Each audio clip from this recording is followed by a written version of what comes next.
All right, Alexander, let's talk about the Russian warning to the U.S. ambassador in Russia, where Russia said that they will retaliate to the attacks on the Crimea beach. And this was a warning issued by the Russian Foreign Ministry. After this warning, we actually had a telephone call between Austin and Belousov as well, though the readout doesn't tell us too much. But this was a call initiated by the United States, by the Pentagon. And according to the readout, the Pentagon, Austin told the Russian defense minister that the US and Russia, they need to keep the lines of communication open. So, an interesting development after the warning from Russia to the U.S. ambassador in Moscow. What are your thoughts on what is going on here? You're the first person that I know of who's connected those two events, even though they are obviously connected to each other. Now, the first thing to understand is this. Firstly, we had an attack, a missile attack on Crimea using ATACMS missiles. Now, it is generally acknowledged. I had a discussion, it's an open discussion, it was on his channel with Lieutenant Colonel Daniel Davis, who's much more familiar with this kind of technology than I am. He says unequivocally that it is all but inconceivable that the Ukrainians could operate such a sophisticated and complicated system by themselves, and they would certainly need targeting data from the United States to carry out an operation like this. Now, so to use a weapon system like that. So we have an ATACMS missile. Clearly, all the indications are operated with the assistance of the United States, launched at a target in Crimea, possibly the Belbek Air Base, who knows? But anyway, passing over a beach in Crimea, exploding in midair, dropping canisters, cluster munitions onto this beach. Large numbers of people were injured. Certain number of people were killed, including children, apparently. The Russians, as we discussed in a previous program, absolutely furious about this. And they are openly blaming the United States. They're saying the Americans were responsible. And the Russians then summoned the US ambassador for a meeting in the foreign ministry. Now, this was a very, very strong meeting indeed, because the Russians not only said to the US ambassador that this attack can only have happened with the involvement of the United States, but they say that it was an intentional attack directed at civilians, which in effect accuses the United States of complicity in a war crime. And then they say to the US ambassador that retaliation will follow. In other words, that the Russians are going to retaliate against the United States itself. That's the intention. Now, this isn't something that the Russians say might happen. It is a warning, but it's a warning to the Americans of a forthcoming event. There will be Russian retaliation against the United States in some form over the next indefinite period of time. We don't know when. And directly after that call, the United States, obviously alarmed by this warning from the Russians, gets its defense secretary, Lloyd Austin, to telephone Andrei Belousov, the Russian defense minister. And we get a deeply uninformative readout from both countries, telling us that, they discussed the situation in Ukraine and confirmed their willingness to maintain contact, their need to maintain contact. On the face of it, it looks like it was a conciliatory call, that the United States was trying to reassure the Russians, both of its non-involvement in this affair and of its anxiety to de-escalate the situation. that looks like what the Pentagon might have been doing. But of course, we don't know that for a fact. For all I know, the meeting might have been, the discussion might have been an awful lot more heated. And it's not impossible that Lloyd Austin in turn warned Belousov that if the Russians do retaliate against the United States, as the Russians now say they will, then the Americans will respond further themselves. So we don't know exactly what took place over the course of this call. But clearly, the fact that this call took place at all shows that the Americans are taking this warning extremely seriously, and that it's made them nervous, and that they are in fact responding to this warning from the Russians by wheeling out Lloyd Austin, either to make threats or perhaps more plausibly, given the tone of the readouts, to try to de-escalate the situation and perhaps to reassure the Russians that nothing like this will happen again.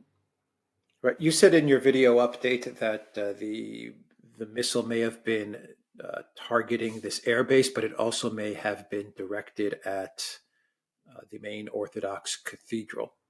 Yeah. Do you have any update on that information? I have not. It does coincide with the Orthodox holiday that was taking place at the time of the attackums, and you did also have the terrorist attack in Dagestan, which was also targeting Orthodox churches. Yeah. So, yes. Any update there? Now, that report was appearing in the Russian media, but can I just say something else? What we do now learn is that if this ATACMS missile really was launched towards Belbek, the airbase, then the direction it took is a strange one. I mean, this is a ballistic missile. Apparently, it is not particularly maneuverable. I mean, it's not like the Iskander-M, which can engage in all kinds of complicated maneuvers as it approaches a target, which makes it all but impossible to shoot down. It's a sort of straight line missile. And if you look at Ukrainian positions, launch sites, you would not expect an ATACMS missile to be heading over this beach. Now, it could be that someone in Moscow has, or not just in Moscow, but that the Russians have plotted the course of this missile and have felt that it was clearly moving towards Sevastopol as opposed to Belbek, which is in a different direction, and that this explains why this missile was where it was, rather than, as I said, in a completely different location. But these were reports that were appearing in Russia. I can't confirm them. What I will say is this: they quietly faded away. It could be that a decision was made from someone in Moscow that the situation has become dangerous enough already without stories like that circulating. If it was an aimed attack at the cathedral, well, to be frank, that would be a monstrous thing. This is an enormously important Orthodox holiday. It's the sequel to Easter. In the West, it's known as the Feast of Pentecost. Just saying, to those who don't know what this holiday is, it's not particularly celebrated in the Western world, except in Germany, by the way, I understand. But it is taken very seriously indeed in Greece and in the Orthodox world. Right.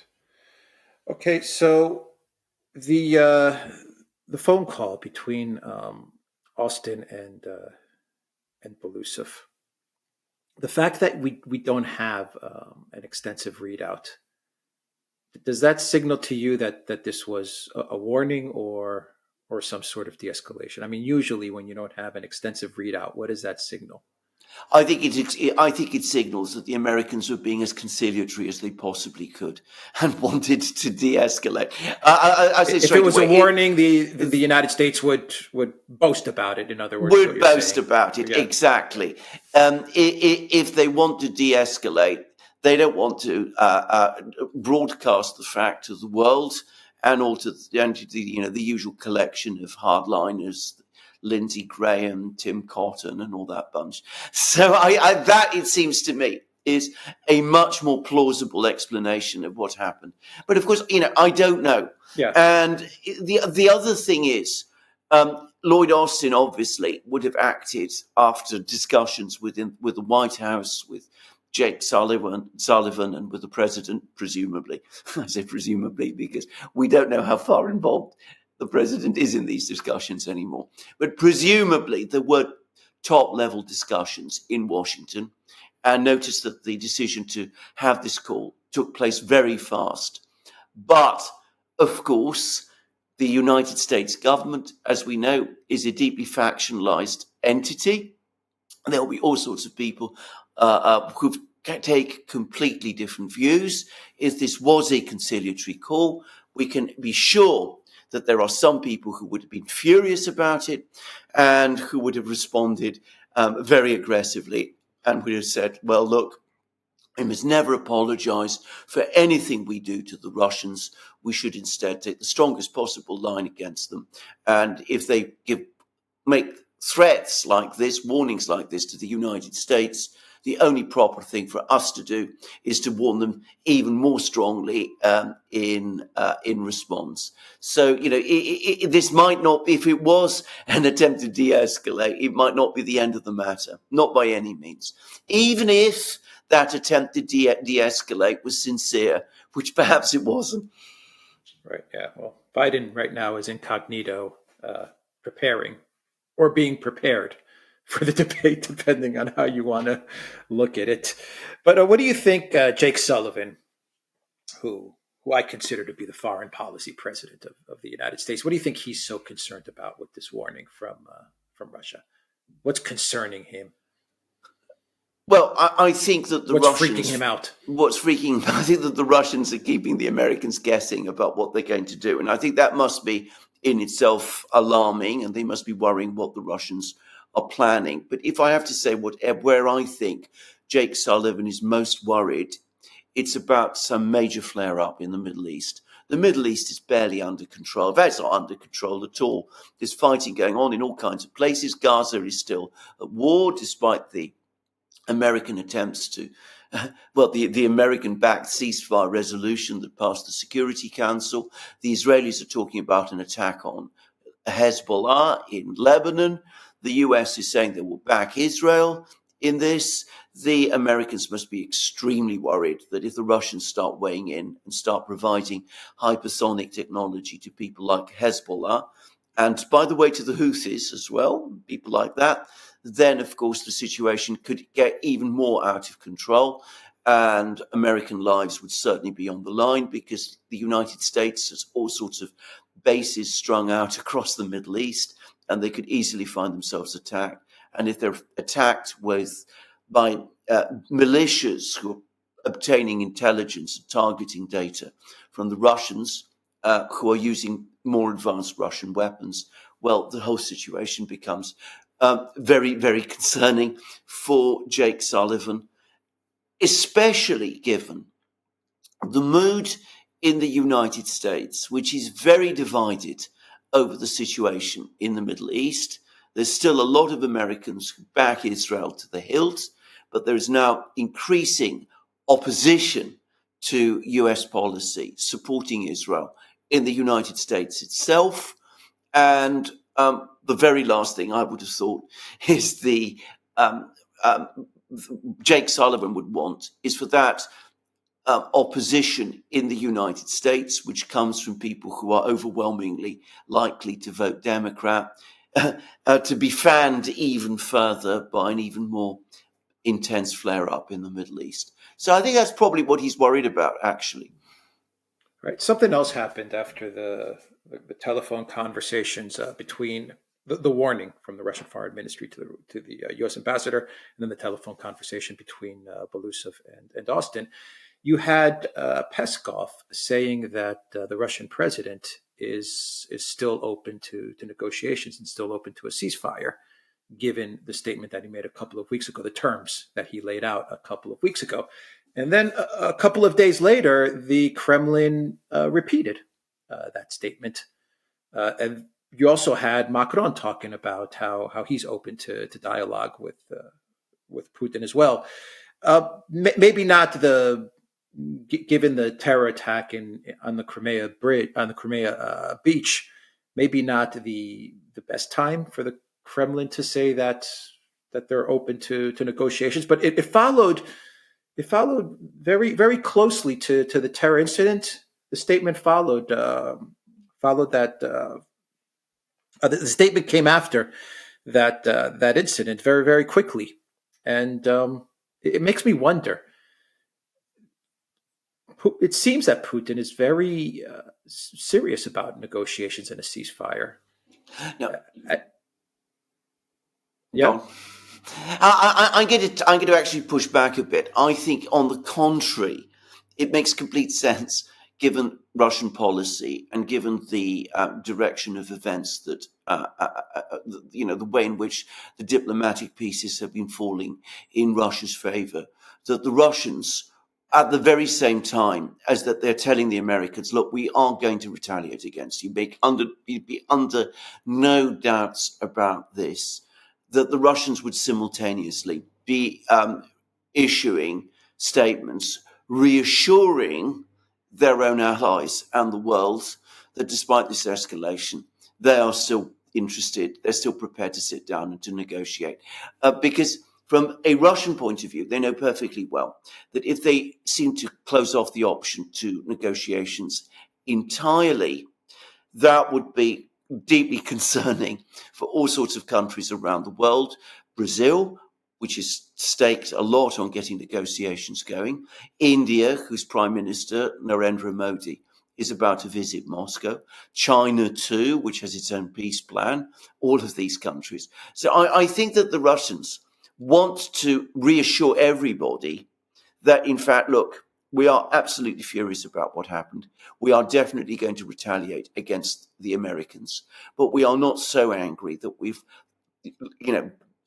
lost, taken leave of our senses. We still are willing to find some kind of process whereby, provided our core conditions are accepted, we can find a way out.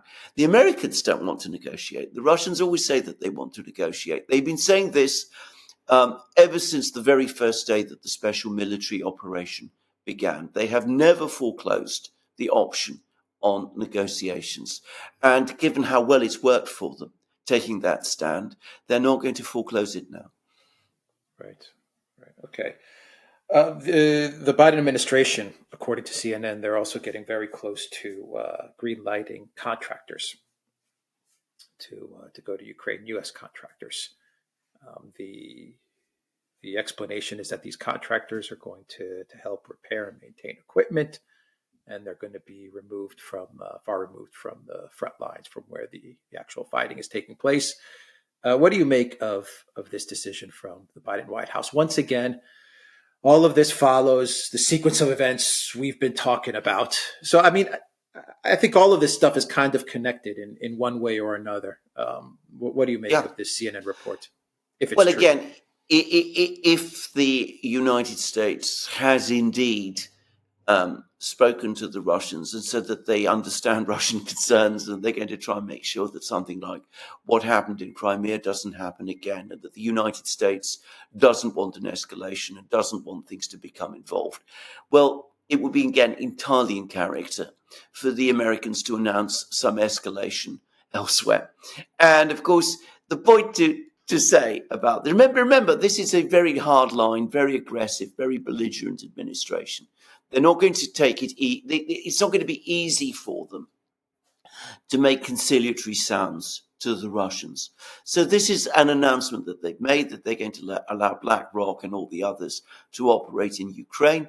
Of course, the reality is they've been there all along. There's no shortage of foreign mercenaries and people of that kind, including, by the way, American mercenaries fighting in Ukraine. There's lots of technicians, people involved, operating things in Ukraine. And of course, what this might in part be intended to do, it might be intended to formalize in some way the situation with systems like the ATACMS.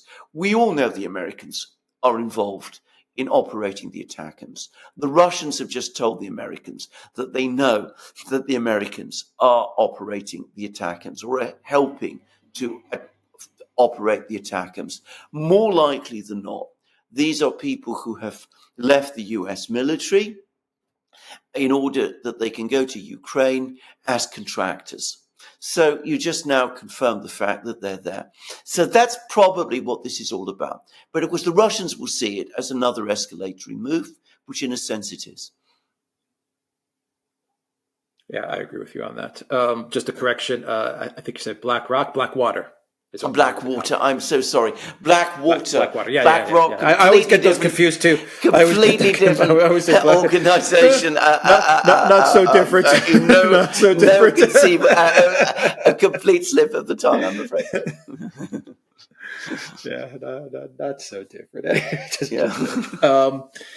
I thought the same thing with that CNN article. I think on the one hand, it prepares the U.S. public for the fact that contractors will continue to appear in Ukraine, but it also covers the Biden White House tracks in that if contractors are discovered to be in Ukraine from the past 2 years, well, it kind of covers the Biden White House's bases.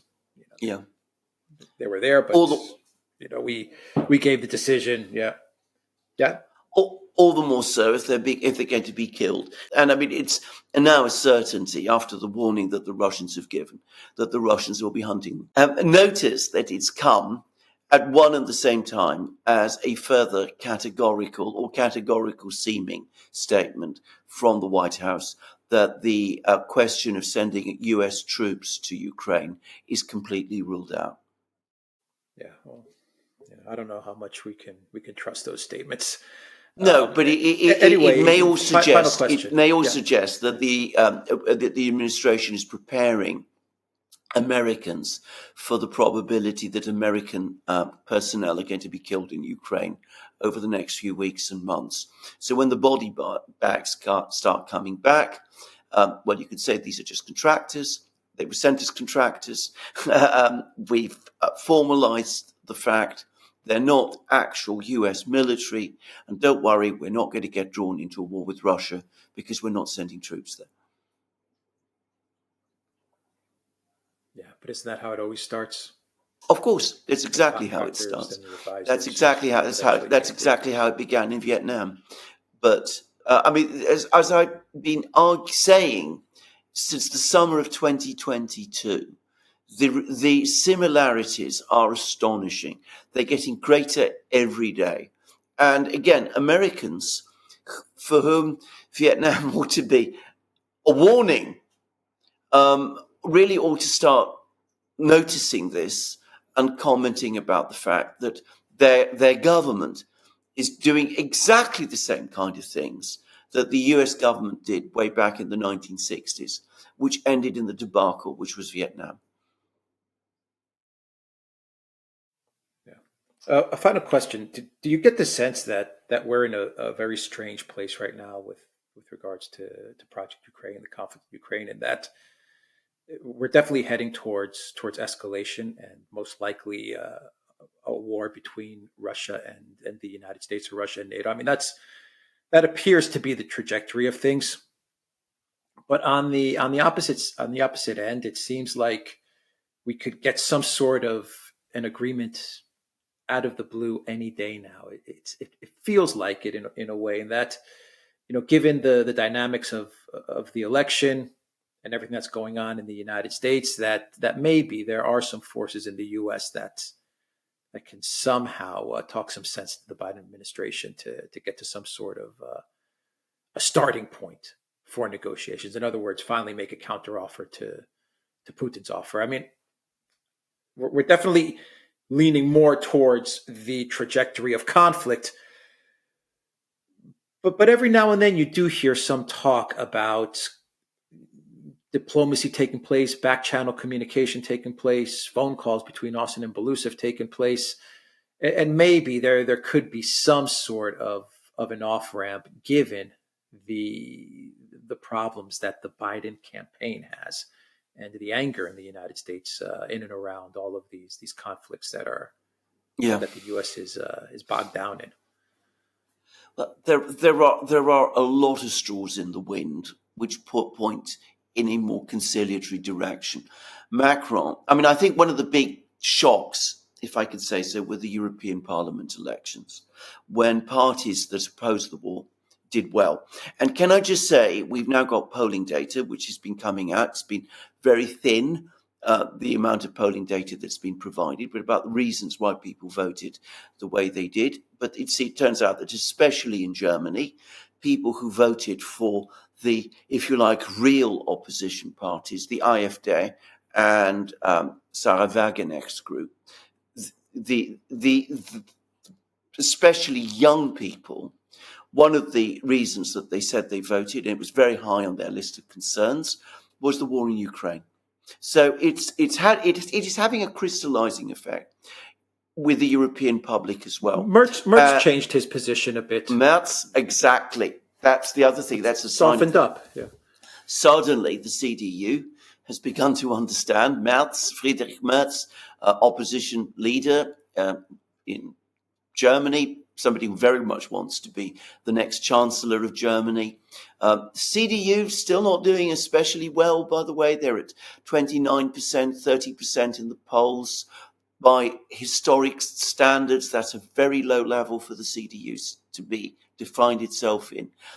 If he were to win an election with that kind of level of support, he would probably find himself obliged to enter into a very, very unhappy coalition with perhaps the SPD or the Greens or who knows who. So he's now seen how German opinion actually feels about the war, the trends in German opinion. And so he's now indicated a shift.